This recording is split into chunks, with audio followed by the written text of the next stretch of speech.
Hello, welcome everybody back to the 80slashers.com YouTube channel. In today's video, I thought I would do something a little different than I usually do. Today we're going to talk about some films, some 80s inspired modern horror films. Um, yeah, a lot of the stuff that we talk about, that we're have talked about and we're going to be talking about are 80 slashers films. But I'm someone who likes all kinds of horror. I like all genres of horror. I like all kinds of films. I like 80s. I like 80s films. I like a little bit of everything.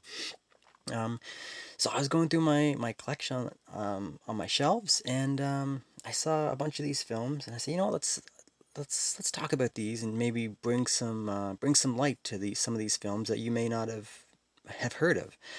Um, so I have 10 films here I'm gonna discuss with you. A lot of these films, like I said, they're either inspired by 80s films, or they have a feel that was similar to the 80s type films. And they're all fun. They're all really good.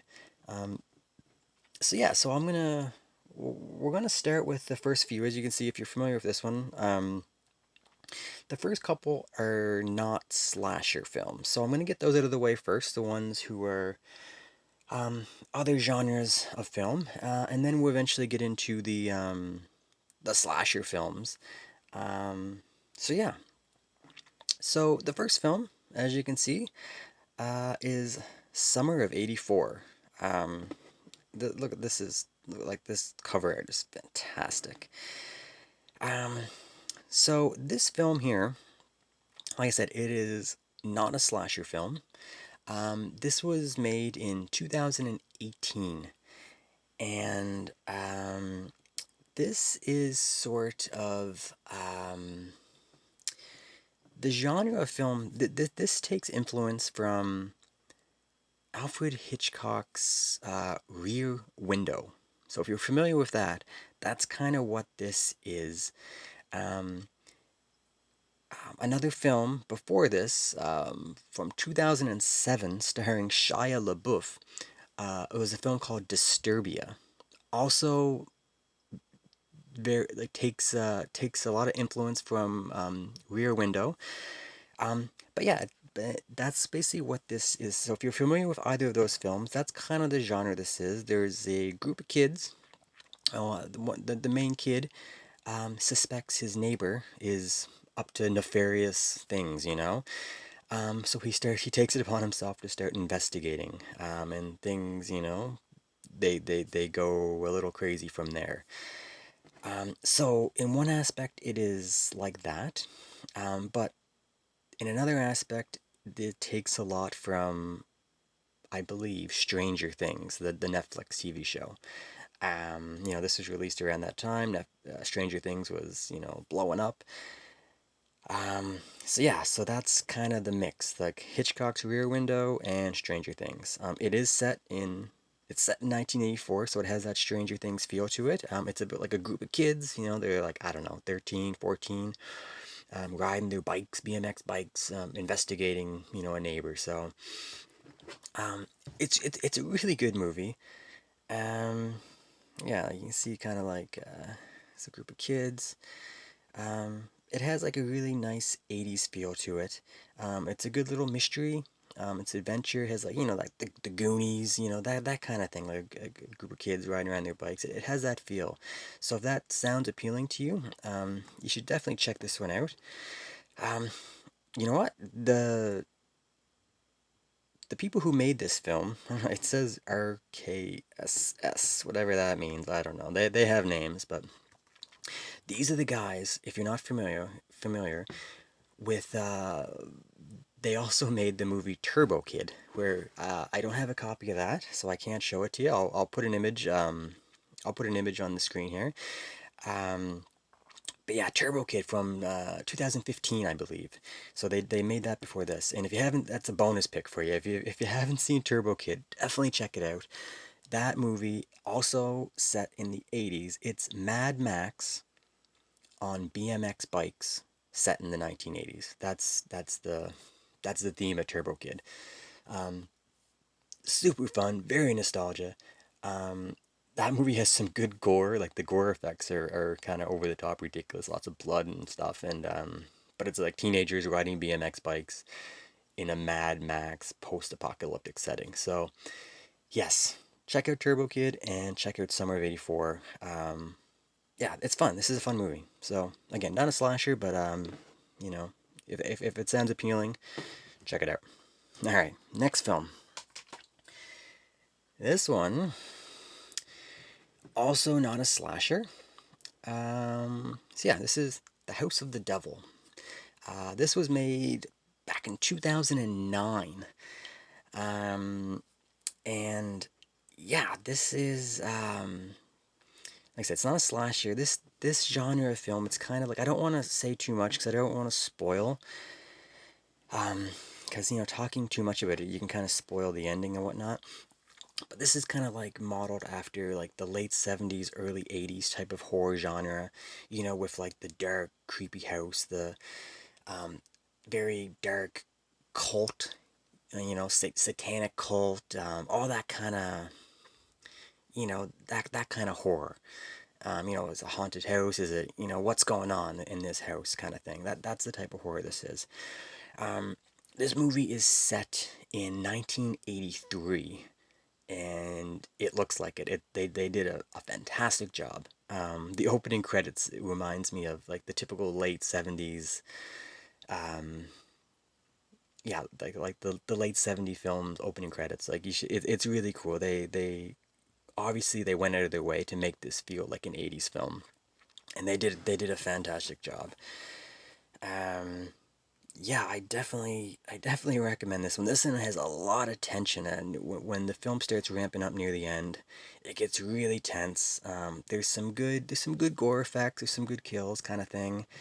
Um, it's a lot of fun. It feels, yeah, I don't know. I don't. It's kind of hard to describe this film without getting into too many spoilers, but yeah, it's just basically a young college student, I believe, kind of doing like a house sitting thing. I think she's like watching an old lady that lives in the house while the main people go out, and she goes and she spends the night, and weird things start to happen, and she starts investigating, and things go from there. Yeah, the house is creepy. The people that the supporting characters are really creepy. Yeah, this one's a lot of fun. So yeah, The House of the Devil. 2009. Yeah, check this one out if you can find it. This is a really fun one. Yeah. All right. Next up is a movie called The Mind's Eye, and this is the last one that is not really a slasher. So, um, this film, well, as you can see right here, the best Scanners sequel we never got. Um, this this movie it's set it's weird. It's set in the early 90s. I think it says like it's set in like 90, 91, 92, 93, something like that. And it has that look kind of. But regardless of when it was set, the filmmaking style is clearly influenced by 80s horror films. A lot of use of like lighting, like neon lights and like bright reds, blues, and the music, like this the synthesizer tracks. Yeah, this just feels like a throwback to an 80s film. And yeah, it's about the like as if you've never seen Scanners, it's about like telekinetic powers, people who can control things and move things with their mind. And there's people that are hunting down certain other people that are more powerful, and yeah, it's very similar to Scanners. Um, and this is a lot of fun. I really liked this movie. Um, yeah, it's a lower budget film. Like the acting, the one thing I'll say about this is the acting in this is, I don't want to say it's bad acting.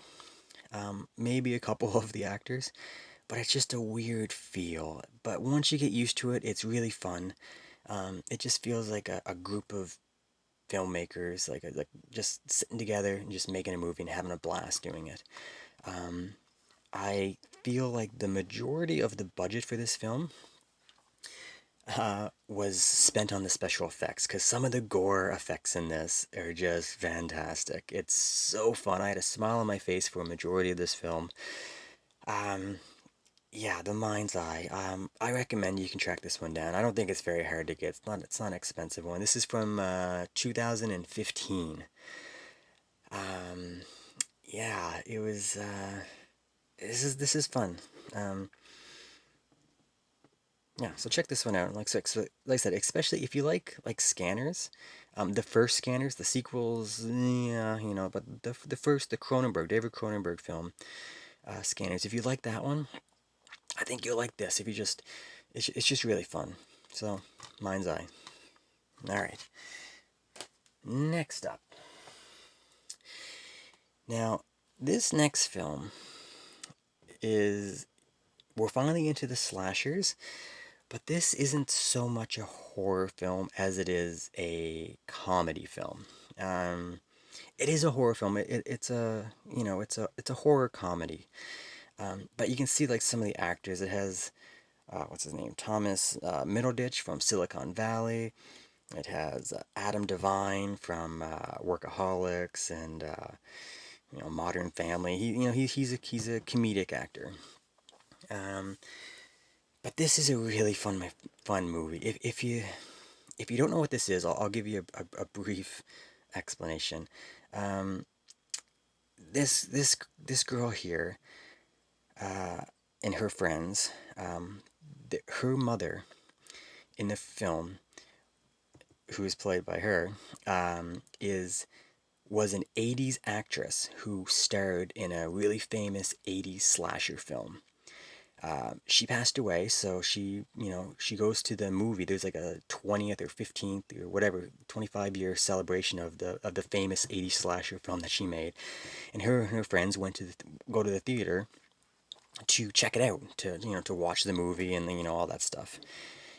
And something happens during the showing of the movie, and somehow her and all her friends get sucked into the actual movie. So that they wake up and they realize, oh crap, we're in 1982 and we're in my mother's movie.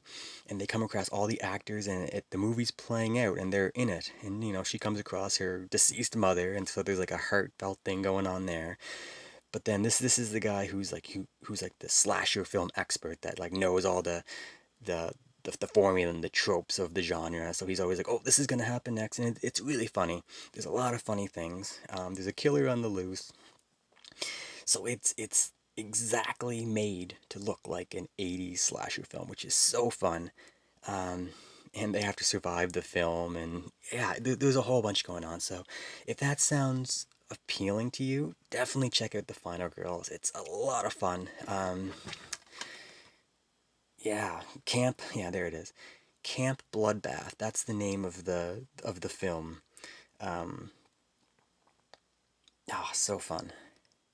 Yeah, it's a camp slasher. It takes place at a summer camp. So The Burning, Friday the 13th, all that stuff. So yeah, it's not my biggest issue with this is I feel like they really missed an opportunity because this film is rated PG-13. So I don't think there's any blood in this film, and there's no nudity. So it's a very watered down version of an '80s slasher that they do. But it's okay. It works. It fits. It's just I wish they would have went with an R rating and just did all the stuff that we expect from the '80s slashers. But yeah, if you haven't seen this, check it out. Super fun. I'm so glad I had this one. Yeah, The Final Girls. All right. Now, the next movie I'm going to show you here is kind of a cheat. I'm definitely going to cheat. This is a slasher film. It's called Girl House.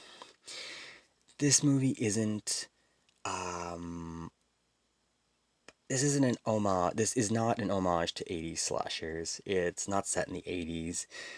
Um yeah, I'm definitely cheating with this one. But this is a slasher film. It's from 2014.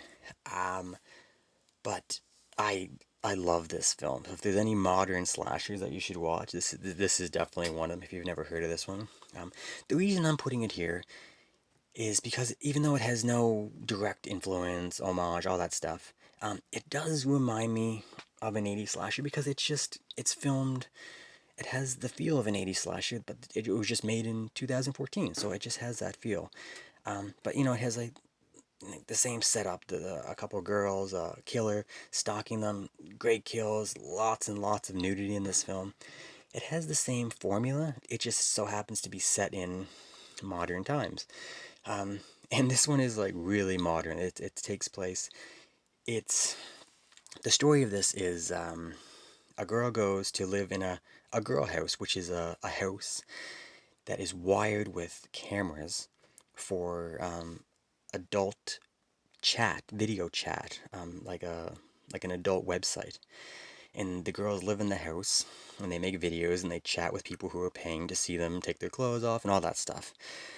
And the killer is one of their customers, and one of the girls does something to piss him off, and he just so happens to be a tech guy. So he goes and he like basically shuts down the house, the camera feeds, all that stuff, and he goes inside the house and he starts killing these girls one by one. And it is brutal. Some of the stuff that he does to these girls is brutal. He's a terrifying killer. He's big, he's menacing. Oh, he's really scary. The mask and the hair. Oh, really good stuff. Um, I love this film. This is so much fun. So like I said, it's not directly tied to the 80s, but if you like 80s slashers, like you're gonna like this film. It's so I definitely recommend you check this one out.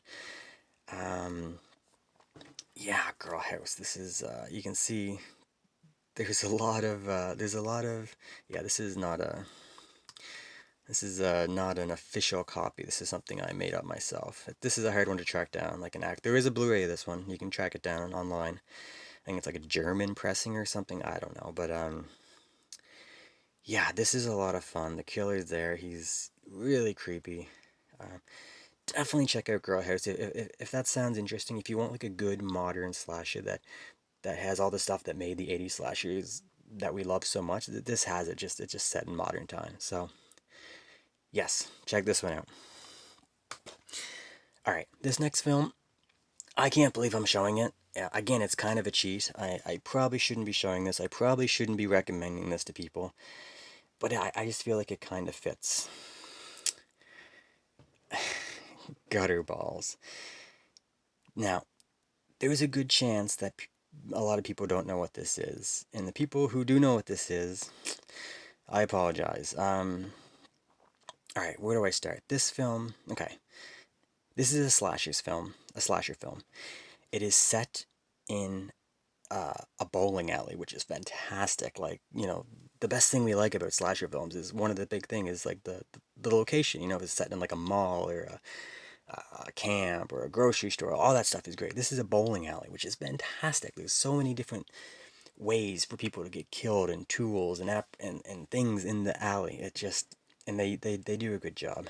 Um, this isn't set in the 80s, but it's the guy who directed this, Ryan Nicholson.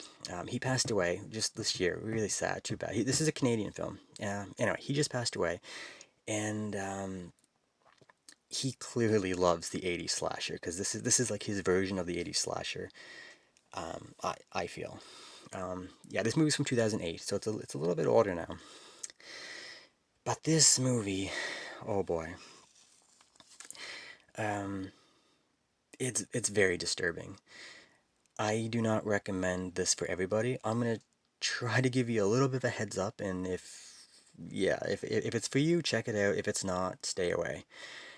This movie, okay. First off, the kills. The kills in this are crazy. They're Everyone will love the kills in this. They're gory, they're bloody, they're unique, they're creative, they're over the top. It's just he goes full out. It's crazy. So that's fun.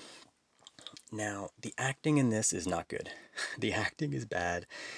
If you're offended by the F word, um, this may not be for you because, not even exaggerating, this feels like every 5 to 10 words somebody uses the F word. It it's way too much. It feels you're like, oh my goodness, it drags on you. These characters are just terrible people. The acting is not good. Um, yeah, so that's annoying. The dialogue in this is just pretty bad. Um, but then the main thing of this film, there's two scenes that you really have to be careful watching this. This is like a rape revenge type of film. That's the setup. There's a rape revenge kind of thing. The rape that they show in this movie is really hard to watch. It's long. Um, I'm not exaggerating. I feel like it's 5, 6, 7 minutes. Like that's how long the scene goes on for. It's very graphic. It's brutal. It's not easy to watch. So if that is something that makes you nervous, don't watch this film or uncomfortable. Like just yeah. Um, but then once that's over, there's one other scene, and like there's no other way to describe it. It's an X-rated scene. There is it's it's maybe 1 or 2 minutes, but it's actual, it's an X-rated sex scene. So you know, take everything I said. If you still want to check it out, th- this movie's fun. I like this film a lot. I don't recommend it to people because people are gonna look at you and be like, what is wrong with you? Like this is a messed up, crazy slasher film. There's not many like it.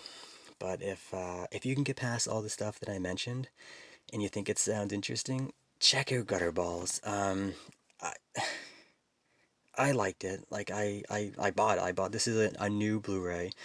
It's a really small company, Unearthed Films. It just came out like I think in April.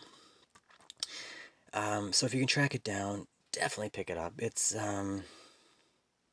Yeah, it's one I'm glad I have in my collection. I don't watch it much because it's a little much, but yeah, Gutterballs. All right.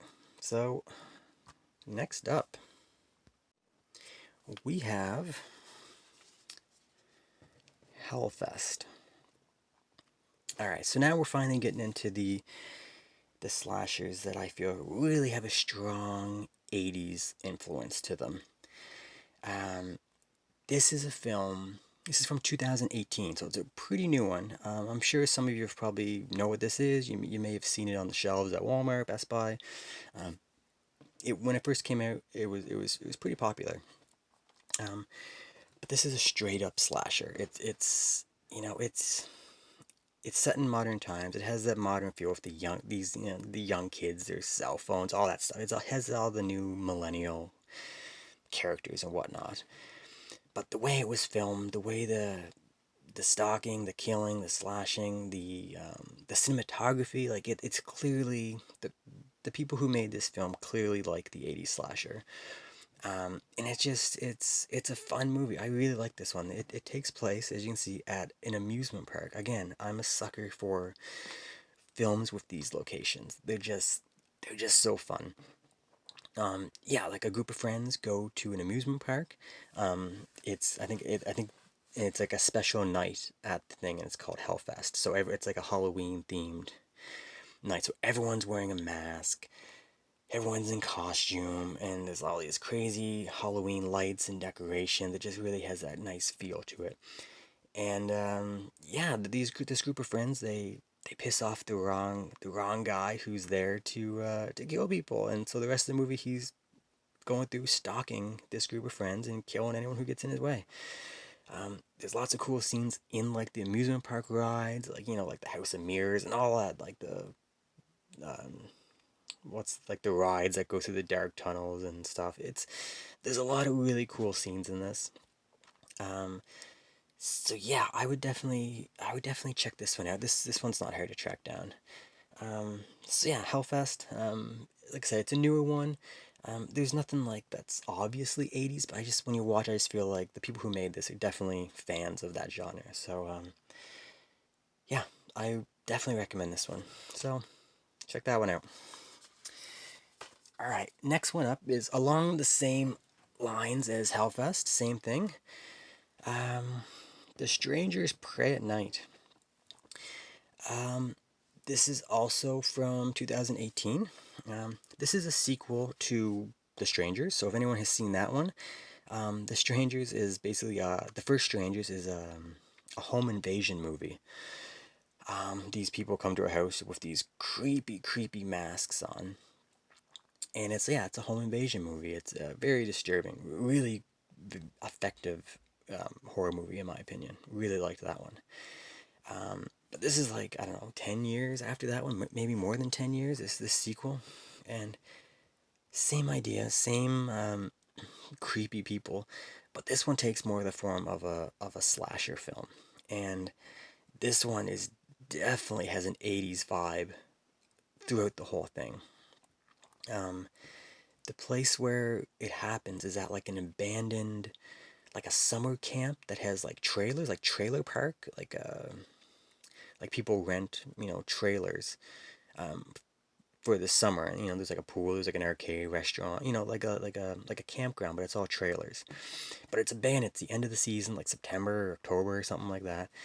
So no one's there, and this family goes, and they just happen to run into these group of the strangers, and they're just hunting them at night at this abandoned campground, and it's very good.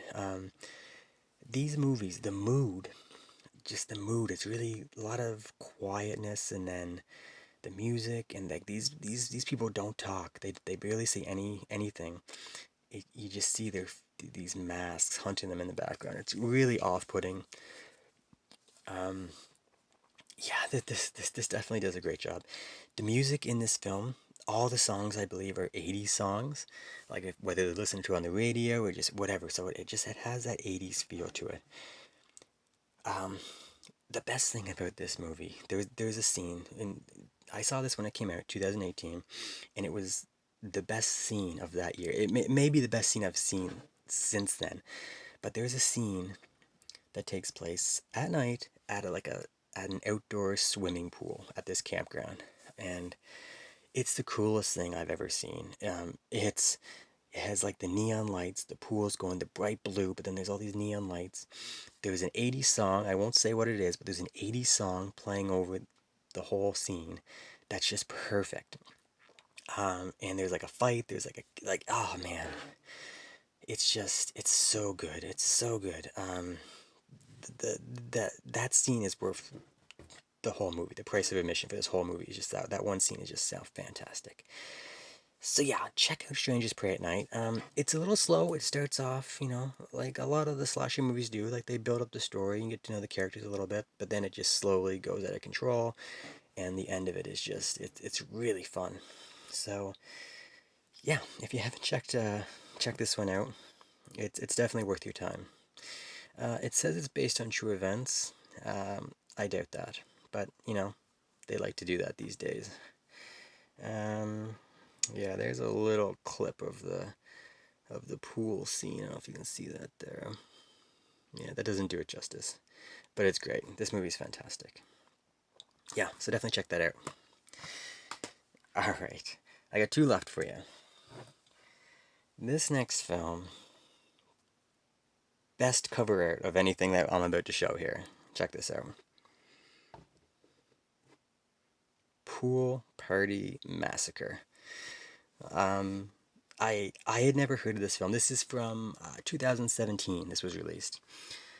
I had never heard of this film, and I was just online. I was browsing, looking at slashers or whatever I do, and somehow this title popped up on my computer, and I bought it right away. I was like, I don't know what this movie is, but I love the title. I love the artwork, and I had to buy it.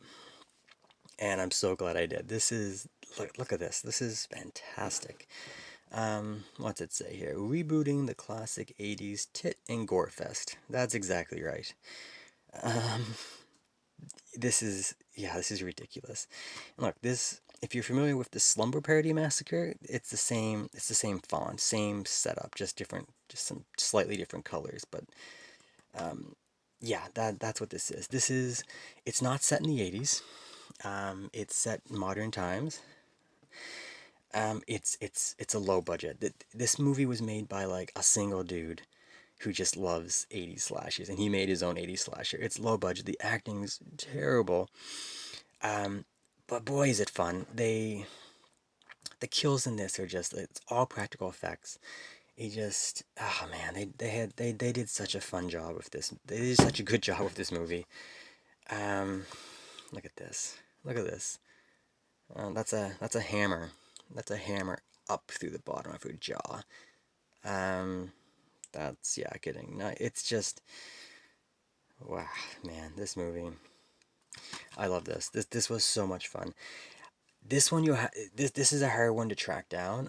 I think you'll have to go. I think it's right here. I don't know if you can make that out. Poolpartymassacre.com. That's where I got it. It's like I said. Just a single filmmaker. He made this movie. You go to the website and you can buy it from him. They're super grateful. Yeah, look at this. It came like this. It came with a little sticker, and he actually signed it. Thanks for your support. I forget his name. Dean. Yeah, I should have probably got his name for his. But yeah, but look at this. I have to take this out. So there's the disc there. But look at this artwork here. So he went with this cover, which is great. I love it. Like I said, it's kind of like the Slumber Party Massacre. But then you got, that's obviously the Friday the 13th NES game. That's the director.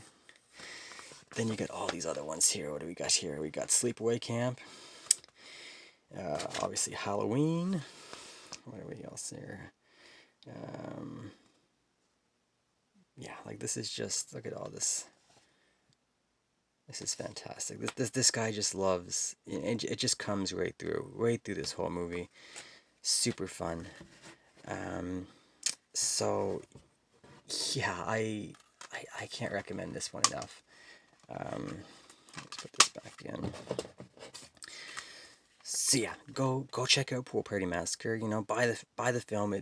This is one of these ones you buy it, and it's like you're helping out the filmmaker so much. They're really appreciative, and I want more stuff like this made. This is so fun. Like it looks like it looks like a really cheap. Maybe go and watch some trailers or something. Go watch the trailers, some clips on YouTube or something if you can find, just to know what you're getting in for. But if you just want to watch people getting killed, there's some nudity. It's a blast. Yeah, Pool Party Massacre. Check it out. All right, last film. This is a film from 2015. Lost After Dark. That another fantastic cover. So, if you haven't heard of this film, here's the deal with this. This is a film that was made. How do I describe this? This is an 80s slasher film that was made in 2015. Yeah, this is set in the 80s, and it's an 80s slasher film, and they made it to. They tried to film it like an 80s slasher film. They tried to put the clothing for an 80s slasher. They wrote the dialogue as an 80s slasher. They made the killer an 80s slasher type of kill. Like, this is just like, people said, I want to make my own 80s slasher film in 2015, and that's what they did. It's a lot of fun. Let's see what it says here.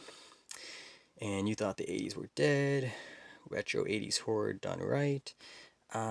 Yeah, that's what this was an attempt at. It was an attempt to make a modern version of an 80s slasher film.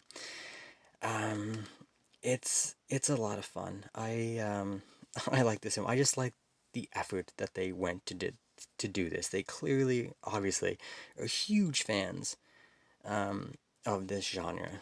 What's it say? The best 80s slasher film that wasn't filmed in the 80s. Yeah, that makes sense. That's about right. Let's see here. Open this up. Yeah, there's not much there. Just very basic. But yeah, this is just basically a group of friends. They're on the road. They're in like a. I think stole a bus from their high school, and it breaks down. Wherever they're going, it breaks down in the middle of nowhere, and they have to go and find help. And they stumble across this old creepy house in the woods. Of course, there's a crazy '80s killer lurking there, and they have to survive the night, basically. Um, Very typical story of an '80s slasher. It's every formula, trope, everything that you can think of with this genre, they try to do, and they for the most part, they do a pretty good job. Did they fully succeed in what they were trying to do? I don't think so. But man, just for the attempt, I just love this film. I want to support it by buying it because I want more people to do this. There's not many things like this film. Um, yeah, it's really fun. It's a good one, and it's funny. The characters in this film, it's clever. I don't know if people notice it. Some people do, but there's four girls and four guys, so there's like eight. Yeah, eight teenagers. The the guys, the characters in they're named after famous horror directors. So there's one guy named Johnny, named after John Carpenter.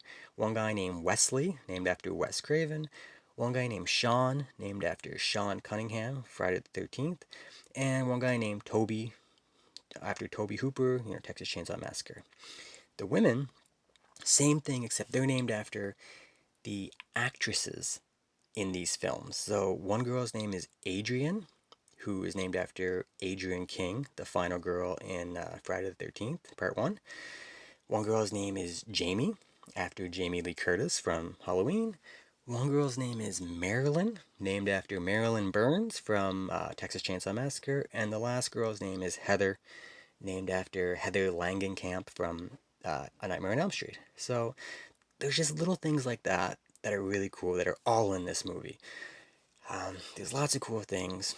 There's one moment in this film. It just completely shocked me. Like I won't tell you, but I was watching the film and you're like, okay, I'm watching.